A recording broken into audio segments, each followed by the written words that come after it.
Hello student, today हम discuss करेंगे अपने वेक्टर नंबर 3 लेक्चर के लिए। देखिए आज हम लोग पढ़ेंगे क्या, मल्टीप्लिकेशन ऑफ वेक्टर यानी वेक्टर का गुणन। इसमें देखिए 3 तरह का वेक्टर का मल्टीपल हम लोग पढ़ेंगे। पहले जैसे किसी स्केलर क्वांटिटी का मल्टीपल हम किसी वेक्टर क्वांटिटी से कर रहे हैं। दूसरा किसी वेक्टर क्वांटिटी का मल्टीप्लाई हम किसी वेक्टर क्वांटिटी से कर रहे हैं, ठीक है। और तीसरा भी आपको पढ़ना है, किसी वेक्टर क्वांटिटी का मल्टीप्लाई किसी वेक्टर क्वांटिटी से कर रहे हैं, ठीक है। तो देखिए स्केलर क्वांटिटी और वेक्टर क्वांटिटी का बहुत छोटा सा एग्जांपल आप समझिए।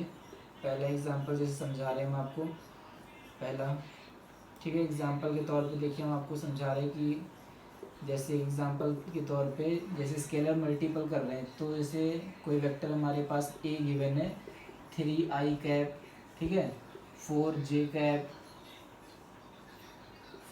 Cap plus 2k cap given है। और हमसे कहा कि 3a वेक्टर फाइंड करिए आप।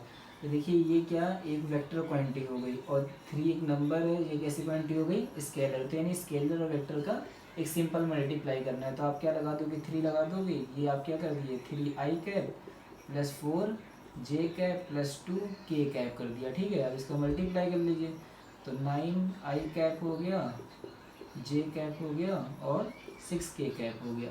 तो ये हमने क्या किया, एक स्केलर और एक वेक्टर का मल्टीप्लाई किया, वो जो बहुत नॉर्मल होता है, कोई इतना मैथमेटिकल फंक्शन नहीं। लेकिन आपको ये समझना है कि वेक्टर और वेक्टर का मल्टीप्लाई एक स्केलर क्वांटिटी हो सकती है, वेक्टर और वेक्टर का मल्टीप्लाई एक वेक्टर क्वांटिटी कब हो सकती है, ठीक है। तो इसके बारे में हम लोग क्या करेंगे, अब डिस्कस करेंगे, ठीक है। तो इसमें सबसे पहले आप समझिए कि हम लोग पढ़ने जा रहे हैं क्या, वेक्टर और वेक्टर का मल्टीप्लाई एक स्केलर क्वांटिटी कैसे होती है। तो इसमें सबसे पहले समझिए, जैसे कोई वेक्टर वेक्टर का मल्टीप्लाई स्केलर कैसे होगा। जैसे कोई वेक्टर ए है, ठीक है, और एक वेक्टर बी है, और इसका मल्टीपल जैसे कोई नंबर आया, जैसे 3 4 5 6 7, इस तरह से कोई नंबर आ गया, तो इसका मतलब कैसी क्वांटिटी हो गई, एक स्केलर क्वांटिटी हो गई, ठीक है ना। तो इस प्रोडक्ट को देखिए हम क्या बोलेंगे, जब भी दो वेक्टर का मल्टीपल करते हैं और एक स्केलर क्वांटिटी मिले, जैसे 3 4 5 6 7 इस तरह का नंबर मिलता है, तो इसको हम क्या कहते हैं, एक डॉट प्रोडक्ट कहते हैं, ठीक है। क्या कहेंगे, dot product. Dot product of vector, इसको रिप्रेजेंट करते हैं किससे, ए डॉट। तो इसको हम अगर सही से लिखें तो क्या लिखेंगे, A dot B vector is equal to C. इसका मतलब क्या हुआ कि दो वेक्टर क्वांटिटीज थी और ये क्या रिजल्टेंट आया हमारे पास, एक डॉट प्रोडक्ट रिजल्टेंट में हमारे पास आंसर में आ गया, ठीक है। तो अब आगे आपको समझना है कि इसके एग्जांपल को बहुत अच्छे से समझते हैं, ठीक, या फिर इसको रोक लेते हैं, एक बात धीरे धीरे समझेंगे। अब वेक्टर और वेक्टर का मल्टीप्लाई वेक्टर क्वांटिटी कैसे हो, ठीक है।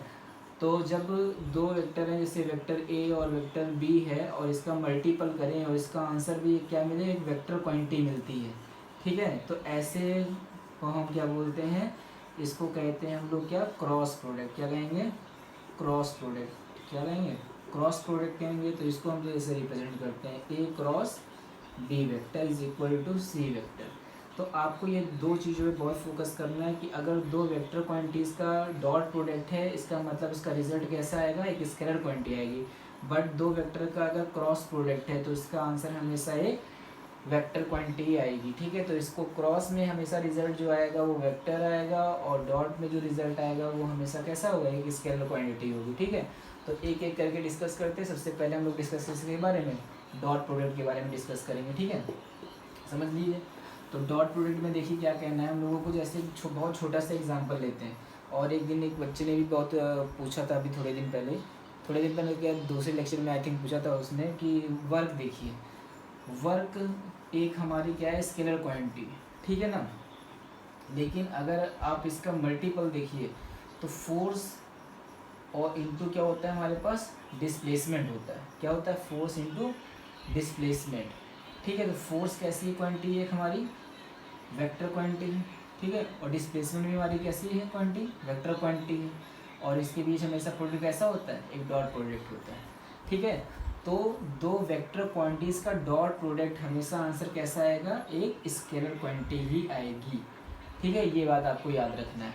तो देखिए इसका हम लोग इसी फॉर्म को समझें अगर फॉर्मूला, तो इसका जैसे a dot B vector is equal to mod a dot mod b dot cos theta. यानी कि अगर डॉट प्रोडक्ट है तो हमेशा दोनों के बीच के एंगल कैसे वैल्यू आएगी, एक कॉस थीटा में वैल्यू एंगल में आएगी। तो यानी अगर इसको हम हटा दें तो वर्क का फॉर्मूला जो बन जाएगा वो क्या बन जाएगा, F mod S mod into cos theta. ठीक है, तो जैसे इसे क्वेश्चन को सॉल्व करिए, क्वेश्चन दे देते हैं। जैसे क्वेश्चन है हमारे पास कि एक ऑब्जेक्ट है, इसके ऊपर फोर्स हम लगा रहे हैं कितना, 2 न्यूटन का फोर्स लगा रहे हैं। ठीक है, जिससे इसमें डिस्प्लेसमेंट जो हो रहा है वो कितना हो रहा है, 2 मीटर का हो रहा है। और कितने एंगल में मान लेते लगा रहे हैं, देखिए फोर्स लगा रहे हैं हम एंगल पे कितने, थीटा इक्वल टू 60 डिग्री पे लगा रहे हैं फोर्स। ठीक है, अब ये वैल्यू से पुट करते हैं अगर, तो देखिए वर्क बराबर क्या निकलेगा, वर्क बराबर mod F mod S into cos theta. तो कितनी वैल्यू है, 2 इंटू कॉस 60, और कॉस 60 की वैल्यू कितनी होती है 1/2, 2 से 2 कैंसिल यानी 2 जूल। तो आप देख रहे हैं क्या कि हमने आपको पहले ही बताया था कि 2 वेक्टर क्वांटिटीज होनी चाहिए, और अगर स्केलर क्वांटिटी में कोई नंबर जुड़ता है तो वो क्या है, स्केलर क्वांटिटी। तो वर्क इसीलिए क्या आएगी, स्केलर क्वांटिटी। क्यों, क्योंकि 2 वेक्टर का मल्टीपल करने पर हमेशा रिजल्ट कैसा आया, एक हमें स्केलर क्वांटिटी मिली। तो ये एक स्केलर क्वांटिटी का एक बहुत अच्छा एग्जाम्पल। अच्छा, इसकी कुछ प्रॉपर्टीज़ हैं वो भी आपको देखना है, बहुत इंपॉर्टेंट है, बहुत अच्छे से समझना है उसको। ठीक है, इसको रफ कर रहा हूँ मैं। तो इसमें माइंड में आपको रखना क्या है, माइंड में आपको देखिए रखना ये है, इसको मैं रफ कर दे रहा हूँ। माइंड में सिर्फ आपको ये रखना है कि वेक्टर क्वांटिटीज़ का अगर डॉट प्रोडक्ट निकालते हैं, क्या निकालते हैं, डॉट प्रोडक्ट निकालते हैं, तो आंसर हमेशा एक स्केलर क्वांटिटी होती है। ठीक है, जैसे vector a dot vector b is equal to mod a dot mod b into cos theta. ठीक है, तो पहली जो प्रॉपर्टी होती है वो प्रॉपर्टी ये बोल रहे हैं कि क्या वेक्टर ए और dot B vector dot a vector हो सकता है, ये सही लिखा है या गलत लिखा हुआ है। ठीक है, तो ऐसे आपको समझना है कि सही लिखा है कि गलत लिखा है, तो इसको समझेंगे, बहुत अच्छे से एक्सप्लेन ही कर रहा हूँ। तो वेक्टर ए अगर लिखा है डॉट बी वेक्टर लिखा है, तो अगर इसका मल्टीपल करें तो देखिए क्या आएगा, मॉड ए मॉड बी। इसको समझिए, ये वेक्टर ए है और ये क्या है वेक्टर बी, ये वेक्टर क्या है ए और ये वेक्टर क्या है बी है, और इसके बीच का एंगल कितना है, थीटा है। तो कहने का मतलब है कि वेक्टर ए और वेक्टर बी का डॉट प्रोडक्ट निकाला, वेक्टर ए वेक्टर बी। अब ए से बी जाना है, यानी इसका रोटेशन किधर से, ए से बी की तरफ। तो ए से बी की तरफ जा रहे हैं, यानी वैल्यू कितनी लगेगी, कॉस थीटा लगेगी। ठीक है, तो कॉस थीटा आ गया, बात समझ में आ गई। इसको आप समझिए, एक वैल्यू हो गई। अब अगर हम इसको देखें, b vector dot a vector यानी मॉड ए इंटू कॉस। ठीक है, अब हमें कहाँ से जाना है, बी से ए जाना है। तो बी से ए ऐसे नहीं है, एंटी क्लॉकवाइज में ही जाना है, तो एंटी क्लॉकवाइज यानी बी से कहाँ जाना है, ए। तो पूरा एंगल कितना होता है 360। ठीक है, और इसमें से एंगल कितना करा है, थीटा। देखिए आंसर क्या बचा हमारा, mod b vector b dot vector a b a into कितना आ गया, कॉस थीटा। तो आप इससे देखिए और इससे देखिए, तो दोनों का सॉरी जुकाम हो गया, दोनों का आंसर क्या है, सेम आ रहा है। ठीक है, तो इस तरह से हमने ये देख लिया कि ये आंसर सेम है। अब दूसरा वैल्यू समझिए, दूसरा जैसे हमारा है कि अगर वेक्टर ए परपेंडिकुलर है वेक्टर बी के, ठीक है, और उसका क्या करना है, डॉट प्रोडक्ट निकालना है, तो आंसर कितना होगा, तो वेक्टर ए मतलब, फिर देखिए vector a dot vector b is equal to mod a mod b into cos 90, और कॉस 90 की वैल्यू कितनी होती है 0।